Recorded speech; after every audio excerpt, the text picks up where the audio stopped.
जब से नरेंद्र मोदी ने मकबूजा कश्मीर को दो हिस्सों के अंदर बांटकर यूनियन टेरिटरीज़ के अंदर शामिल किया है, हमने पाकिस्तान के अंदर ऐसे ऐसे नारे सुने हैं कि रूह तो खैर तड़प ही रही है और जिस्म भी गर्म महसूस होता है। लेकिन अगर उन तमाम नारों का और उन तमाम दावों का आप एक पहाड़ बना दें तो वो पहाड़ तमाम हिंदुस्तान को नीस्तो नाबूद करने के लिए काफ़ी है।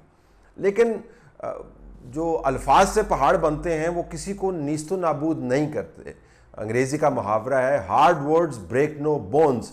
आप जितनी मर्जी बातें करते रहें, इससे आप लड़ाई नहीं जीत सकते। और नारों का मुकाबला नहीं है, ये पॉलिसी का मुकाबला है। और जब पॉलिसी बनाने का वक्त था, उसके अंदर हम पाकिस्तान के अंदर तजर्बात कर रहे थे, और जब हिंदुस्तान का हम किसी जगह पर हाथ रोक सकते थे तब हम उनको गले लगा रहे थे। और अब जब उसने वारदात कर दी है तो अब हमने अल्फाज के अंबार लगा दिए हैं। लेकिन इसके साथ एक सवाल जुड़ा हुआ है, क्या हिंदुस्तान के इस मैनूवर के ज़रिए, नरेंद्र मोदी के इस मैनूवर के ज़रिए पाकिस्तान की जो उम्मीद है कि मकबूजा कश्मीर आज़ाद कश्मीर के साथ मिलकर एक आज़ाद रियासत के तौर पर अपनी किस्मत का फ़ैसला ख़ुद करेगा कि वो उसने हिंदुस्तान के साथ जाना है या पाकिस्तान के साथ जाना है, या अब ये मुकम्मल तौर पर मामला हिंदुस्तान ने तय कर दिया है और लाइन ऑफ कंट्रोल को उसने एक्चुअल बॉर्डर में कन्वर्ट कर दिया है और ये कहना शुरू कर दिया कि हमने इन टेरिटरीज़ में इजाफा किया है अपने आइनी तौर पर, और अब हम जम्मू और कश्मीर के अंदर इंतखाबात करवाएंगे, लद्दाख के अंदर इंतखाबात कराएंगे, वहाँ से असम्बलियाँ बनाएंगे और असम्बलियाँ बनाने के बाद हमने जो कार्रवाई की है उसको इंडोर्स कर देंगे। तो क्या पाकिस्तान अमली तौर पर इस खेल से बाहर हो गया है? नारों से तो ज़ाहिर मामला तय नहीं होना।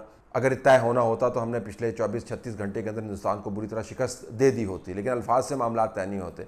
पाकिस्तान के लिए दो गैर मामूली किस्म की अपॉर्चुनिटीज़ मुस्तकबिल करीब में आ सकती हैं जिसके ऊपर फोकस करने की ज़रूरत है। एक का ताल्लुक हिंदुस्तान के अंदरूनी मामले से है और दूसरे का ताल्लुक मकबूजा कश्मीर के अंदरूनी मामले से है। तो पहले हिंदुस्तान के अंदरूनी मामले के ऊपर फोकस करते हैं जहाँ से पाकिस्तान के लिए अपॉर्चुनिटी सामने आ सकती हैं।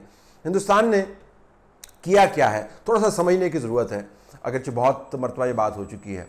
हिंदुस्तान के आइन की एक शिक है जिसका नंबर है 370। इस 370 शिक के तहत मकबूजा कश्मीर की टेरिटरी को एक खसूसी स्टेटस दिया था और इस स्टेटस को उस मकबूजा टेरिटरी के अंदर बनने वाली दस्तूर साज असम्बली ने, कानून साज असम्बली नहीं है जो बिल्कुल अलहदा होती है, दस्तूर साज असम्बली ने बाकायदा इंडोर्स किया और उसके बाद वो दस्तूर साज असम्बली ख़त्म हो गई। अब अगर इस हिंदुस्तान के आइन को की शेक को 370 को ख़त्म करना है तो हिंदुस्तान का अपना आइन ये कहता है कि इसके लिए दस्तूर साज असम्बली की कंसेंट की ज़रूरत है, मर्ज़ी की ज़रूरत है। तो अब मसला ये है कि दस्तूर साज असम्बली तो दस्तूर बना के ख़त्म हो गई, तो अब हम इसको अमेंड कैसे करें?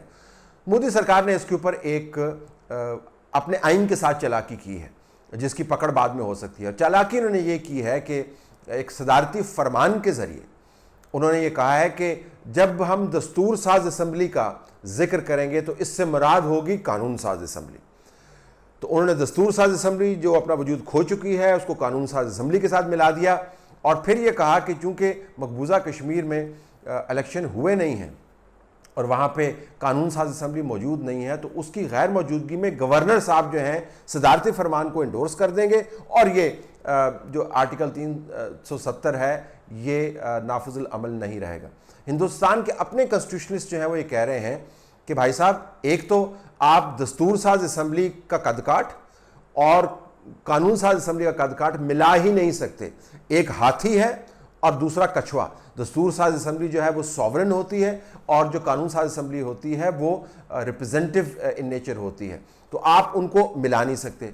दूसरा जिन्होंने मामला किया उन्होंने कहा जी कि आइन की अगर किसी शिक में आपने तरमीम करनी है तो उसका भी तरीका आइन के अंदर मौजूद है और उस तरीके के तहत आपको बाकायदा आइन में तरमीम का जो प्रोसीजर है वो फॉलो करना होता है। सदारती फरमान के ज़रिए आप हिंदुस्तान के आइन के अंदर तरमीम नहीं कर सकते।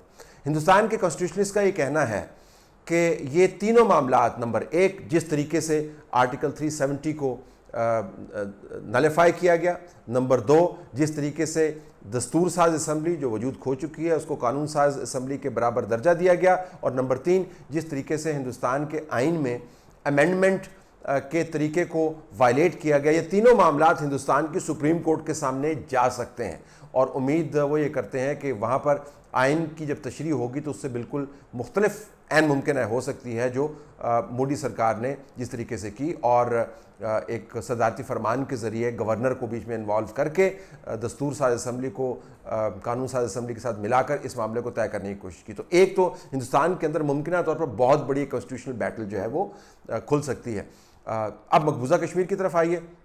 हिंदुस्तान ने वहाँ पर कर्फ्यू का नफाज किया हुआ है, जल्द या बदेर उनको ये कर्फ्यू हटाना पड़ेगा। और उस वक्त जो हिंदुस्तान के पॉलिटिशियंस हैं उनकी जो कॉम्पोजिशन है वो अजीब व गरीब होगी।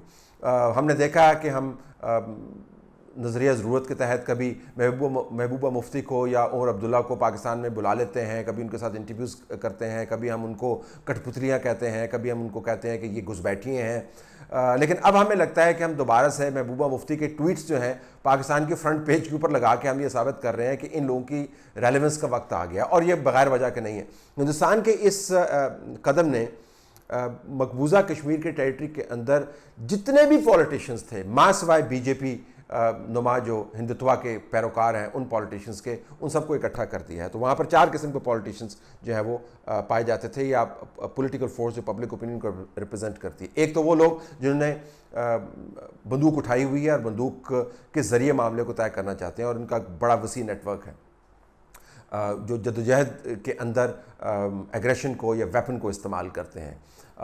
ये एक कैटेगरी है। दूसरी कैटेगरी वो है जो प्रो पाकिस्तानी सेंटिमेंट रखते हैं, और उनका ख्याल है कि मकबूजा कश्मीर का जब भी फैसला होगा तो प्लेबिसिट के तहत होगा और पाकिस्तान के साथ उन्होंने ज्वाइन करना है। तीसरी वो कैटेगरी है जो कश्मीर की आज़ादी के ऊपर फोकस करती है और कहती है कि कश्मीर जब भी इसका मसले का हल होगा तो वो आज़ाद होगा। चौथी वो कैटेगरी है जिनने हिंदुस्तान के आइन के ताबे हिंदुस्तान की मुख्तलिफ हुकूमतों के साथ इस उम्मीद पर बंधन बांधा था कि हिंदुस्तान स्पेशल स्टेटस को कभी रिवोक नहीं करेगा। नरेंद्र मोदी के मूव ने इन चारों रंगों को यकजा कर दिया है। इट्स अ फॉर्मिडेबल ऑपोजिशन जो मकबूजा कश्मीर के अंदर आपको नज़र आएगी, और ऐन मुमकिन है कि आपको हुर्रियत कॉन्फ्रेंस के अंदर वो तमाम लोग मिलते हुए नजर आए जो दस्तो गिरबां थे और एक दूसरे के ऊपर इल्ज़ाम तराशियाँ करते थे। तो पाकिस्तान के लिए जो 2 अपॉर्चुनिटीज़ हैं वो बड़ी अहम है जिसके ऊपर फोकस करने की ज़रूरत है। दोनों का ताल्लुक एक का मकबूजा कश्मीर के अंदरूनी मामलात के साथ है और एक का हिंदुस्तान की आइनी जंग के साथ है। जो जिसके ऊपर फोकस करने की ज़रूरत है वो पाकिस्तान के लिए सबसे ज़्यादा ये कि हिंदुस्तान ने अपने तई लाइन ऑफ कंट्रोल को बॉर्डर में कन्वर्ट कर दिया है, और अब लाइन ऑफ कंट्रोल तो मौजूद है ज़ाहिर बैन अक़वामी तौर पर, तो ये चेंज नहीं हुआ, लेकिन हिंदुस्तान उसको बॉर्डर कहेगा। जब हिंदुस्तान इसको बॉर्डर कहता है तो वहाँ पर अब जो भी एक्टिविटी होगी उस एक्टिविटी का रिएक्शन हिंदुस्तान की तरफ से मुख्तलिफ़ किस्म का आ सकता है। तो मेरे ख्याल में हमें यह भी ख्याल करना चाहिए कि हिंदुस्तान ने स्टेक्स जो हैं लाइन ऑफ कंट्रोल के ऊपर बहुत बढ़ा दिए हैं, और इनको इस्तेमाल करके वो बहुत बड़ा कोई मसला खड़ा कर सकता है।